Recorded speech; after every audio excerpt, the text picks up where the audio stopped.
Greetings, this is Media Center Ukraine Odessa. We start our working day with the briefing from Minister of Defense of Ukraine, Oleksii Reznikov, and the temporarily minister and the acting Minister of Defense of Denmark. Greetings, everyone. I feel almost like a local here because this is a good place where we can report together with our friends about the visit of the south of Ukraine, and this yet another time I'm in this media center. I'd like you to greet our friends, our partners. Today we have an acting Minister of Defense of Denmark, Mr. Troels Poulsen, and I'd like to praise the Kingdom of Denmark in helping Ukraine.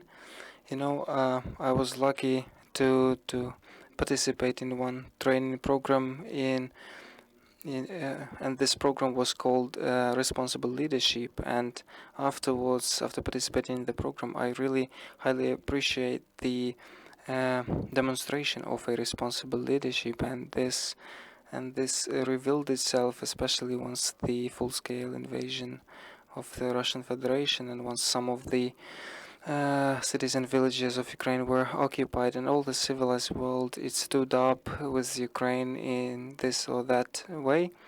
And some countries they have started to show responsible leadership in, and the Kingdom of Denmark is one of the countries that has shown it since the start of the invasion, and we have received a lot of help packages, not only military but also political, economical, emotional, and all other types of support.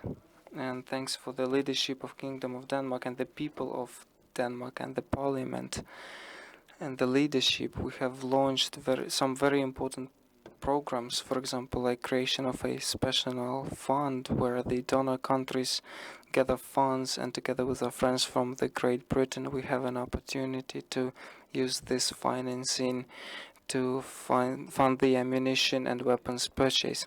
Apart from that, it's very symbolic that we have delegation from Denmark in Odessa, because today we can safely have this briefing, particularly because the protection of Odessa and Black Sea shore take part special systems of anti-ship systems that are called harpoons that we have received was thanks to the leadership and initiative of the Kingdom of Denmark.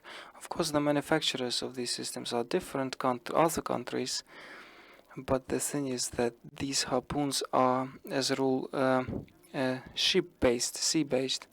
But the absolutely genius solution by the Danish engineers, it happened because of the ideas of the Kingdom of Denmark. Today, as you know, the grain initiative exists, with the help of which we can export the sunflower oil. We can transport it to the African countries, to other countries that are starving, and of course the UN flag is above this initiative and the Turkish flag, but technically in the military component it happened because of the participation of the weapons that we've received from the Kingdom of Denmark. We have liberated the Zmine island. Our enemies have called it a gesture of goodwill, but in reality this act it was prepared by our armed forces of Ukraine, in particular thanks to this weapon. And I'm sure that the training programs that are currently involved by our international partners, they will continue. And during our negotiations, we have not only discussed today's situation and not only today's needs, but also the overall long-term perspective of interaction between Ukraine and Kingdom of Denmark, including 23rd, 24th years. And it does not matter when exactly we can celebrate our victory, but we understand that we'll need to strengthen our security in the Black Sea and Azov region, and for this we'll need our our fleet capabilities. And we have discussed this as well, that we have this, and I'm happy that we have this firm support Today our country is probably the most polluted country from the point of explosive devices, and our task is to demine not only our land but also the waters, the Black Sea and Azov Sea in particular. This will provide for the freedom of navigation, and that's why we have a lot of work to do. And the equipment for demining that is today already being used by the representatives of our Navy that are dealing with demining to clean the waters. This equipment is from Denmark, and we could observe today our training center for our specialists, how they are using this equipment, and we have discussed the opportunities to prolong and to supply this, resupply this opportunity. Therefore, once again, thank you for all the support that we have, that we had, and that I'm sure will be still.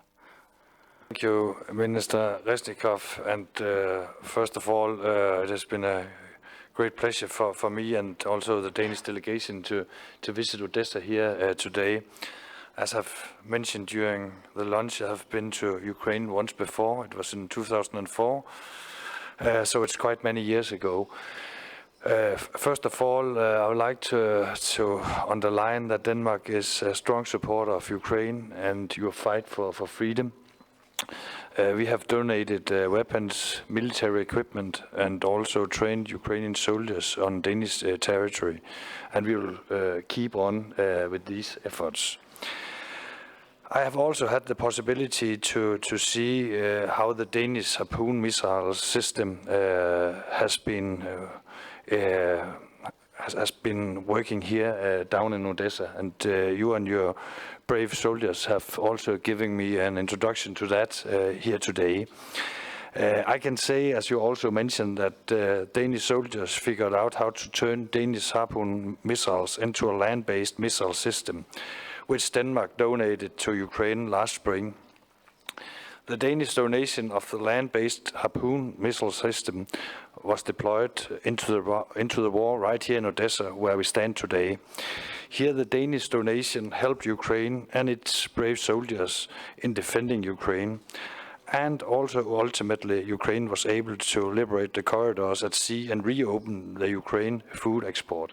And I'm very proud and also happy to see the outcome of that. It has been a great experience for me as acting Minister of Defense to see what Denmark has been able to do and also to give for your fight for freedom. We have also discussed here today how we can establish a relationship in a more longer run, you can say, not talking about just this year, but also looking ahead the next couple of years. Denmark is committed to do our utmost also to stand by Ukraine and your fight for freedom. It is a necessary fight, and your fight is also a fight for the free will of Europe and also the free, also a fight for democracy all over Europe. So we stand together with you, and hopefully during the couple of months we will keep in touch. And as I've also have mentioned here today, Denmark will also look into how we can give further donations to help facilitate this important fight for freedom that you are fighting for right now. Thank you. Thank you, Mr. Poulsen. Дякую, містер Резников. Будь ласка, колеги, ставте запитання, я передам. Please, dear colleagues, you can ask now questions.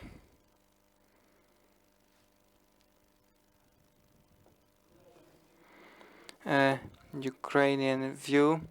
I have a question for the Minister of Defense of Denmark. The first question is, how do you think when Ukraine will be able to get modern aviation from our Western partners, particularly the F-16 fighters, which have been at the heart of discussion for a long time?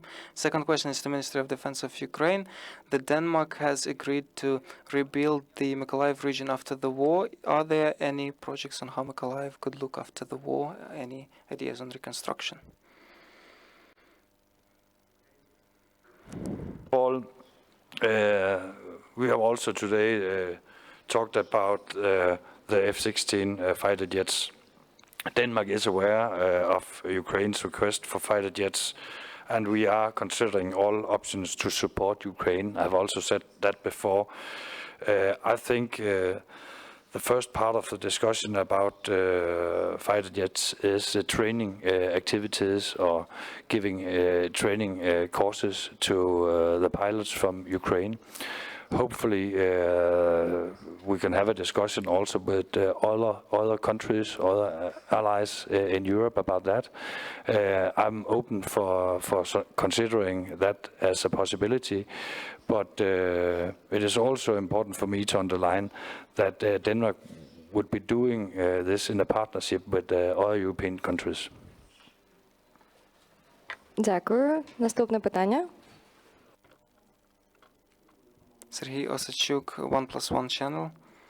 So this is a joint question, if you could comment. At which stage are the negotiations regarding the supply of Caesar howitzers, and if Denmark will join the so-called tank coalition regarding the Leopard 2 supply? The question will be very optimistically positive for your question. Me and colleague, we have discussed that our artillery units are already undergoing training for this on the Caesar howitzers. So now there is a question of finishing this course and then supplying them directly for the battlefield. Regarding the tank coalition, I know the answer, but I'll give the opportunity to Mr. Minister to answer it. Thank you for the question. First, about the Caesar system. Hopefully, it will be possible to deliver the system to Ukraine during the next month. Right now, there are going training facilities on in Denmark. I'll also be visiting the Ukraine soldiers in the next coming days to see how it's going on. So in fact, we are soon ready to deliver the Caesar system to Ukraine.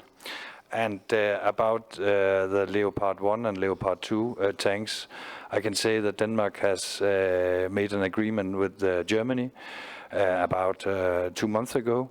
And we will start delivering Leopard 1 tanks to Ukraine before summer, and then hopefully looking a half year ahead, it will be possible for us to donate about 100 Leopard 1 tanks.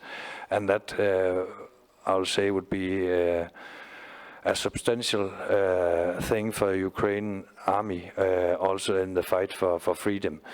So that's the outcome of that right now. And we are also willing to discuss the possibility of donating Leopard 2 tanks. In Denmark, we have not that many Leopard 2 tanks, so we are looking into other ways of making a donation if that's possible. Дякую. На фіналізацію. To finalize what the minister has said, in the near future we will hear how the leopards roar with the Danish accent. Newsweek magazine. My question is about the maintenance of those Leopards and those Caesars and everything else which Ukraine is receiving.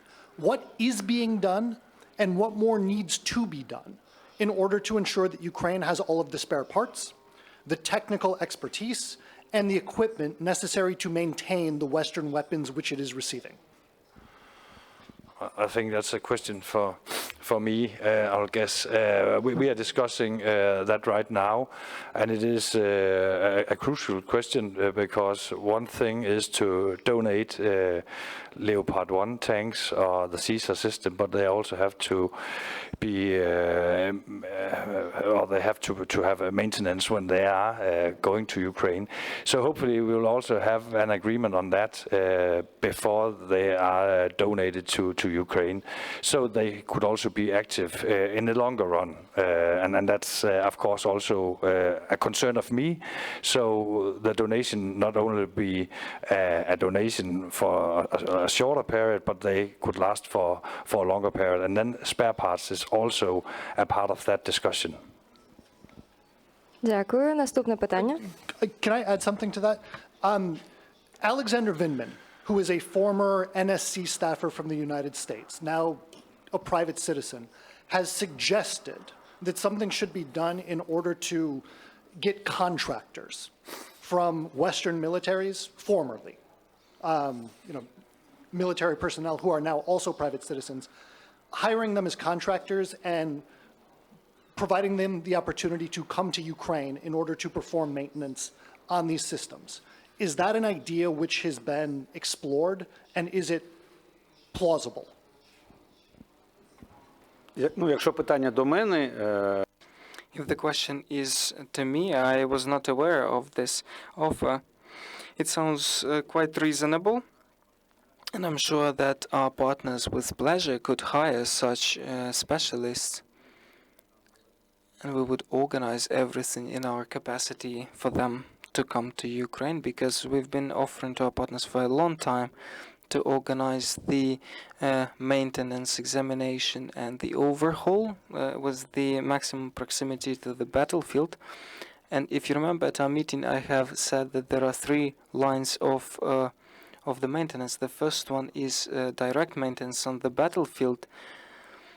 The second one is on Ukrainian enterprises. We already have contracts with state and private enterprises that are repairing artillery and soon will be repairing armored vehicles and tanks. And the third story, which is complicated, is to bring them to Europe, to their hubs. So if we could have specialists who would come here and have access to those documents, because without technical documentation it would be not feasible to do. And this also regards the pilots who already know how to pilot the F-16 and are ready to take part. Then the International Legion is ready to open its doors. Nazar Burhan, ICTV channel. The question is to Mr. Oleksii Reznikov.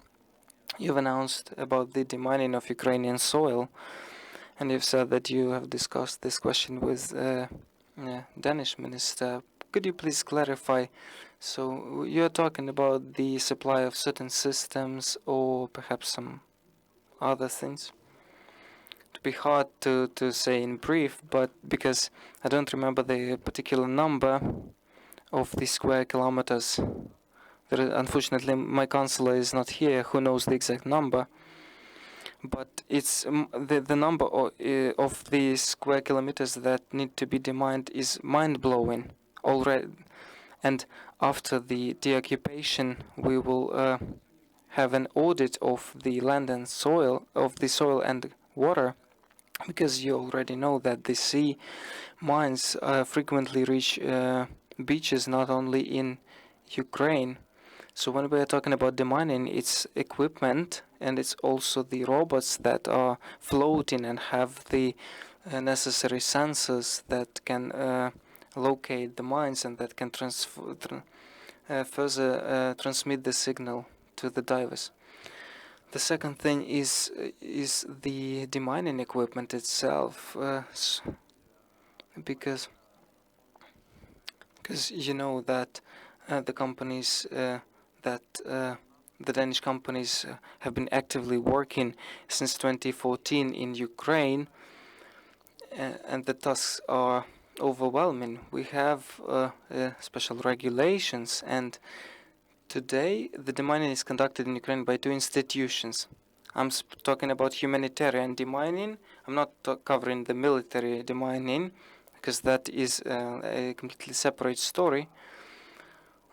But when we are talking about the humanitarian demining, that is the State Emergency Service who is the leader, but they are conducting the operational demining. So, for example, we have liberated the territories and we need to demine the electricity line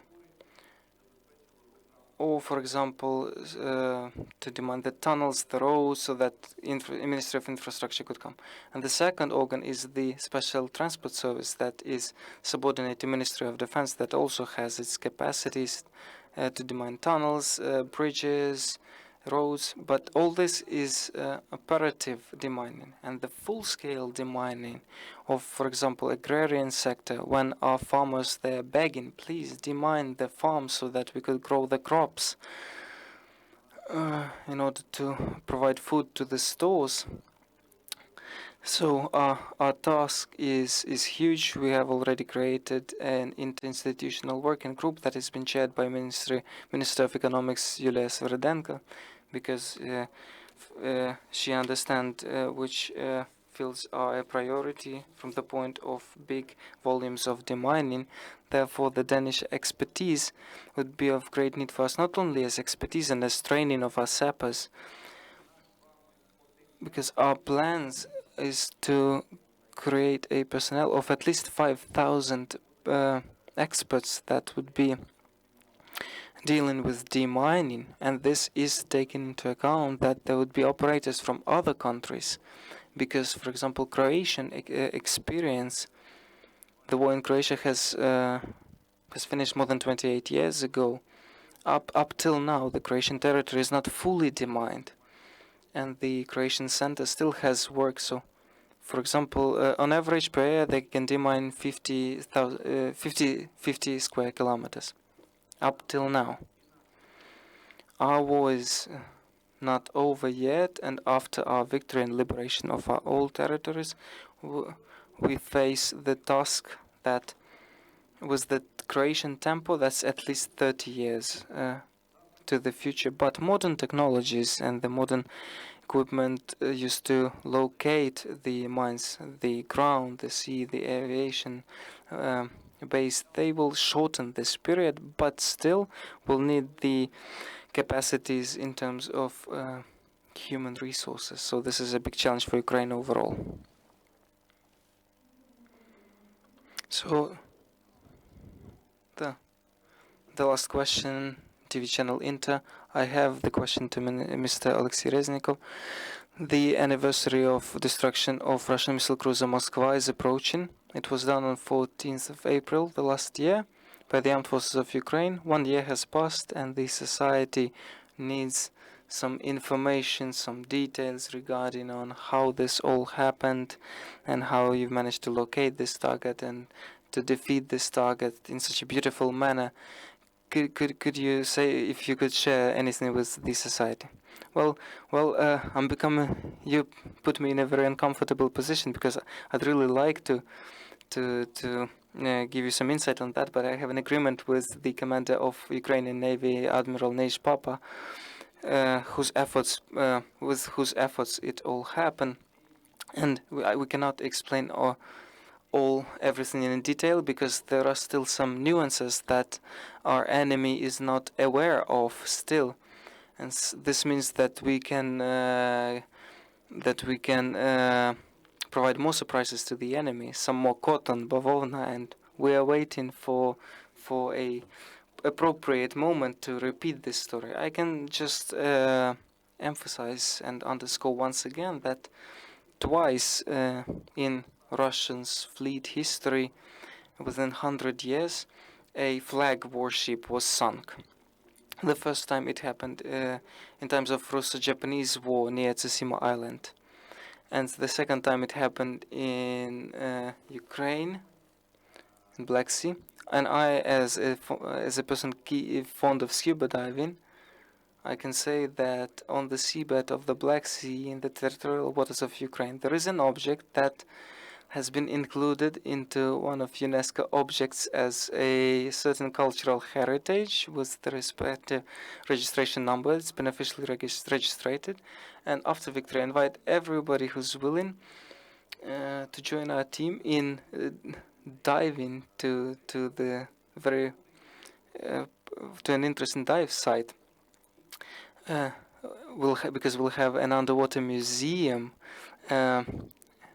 of the ship that was sunk with a Ukrainian weapon. I'd like to underscore, and I'd like to to tell you also a toast that I bottoms up to the Russian Navy, to the very bottom. Bottoms up to the Russian military fleet.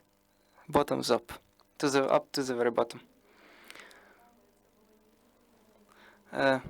Thank you so much for being here. These were Mr. Oleksii Reznikov, Minister of Defense of Ukraine, and Mr. Troels Lund Poulsen, the Acting Minister of Defense of Kingdom of Denmark. Thank you.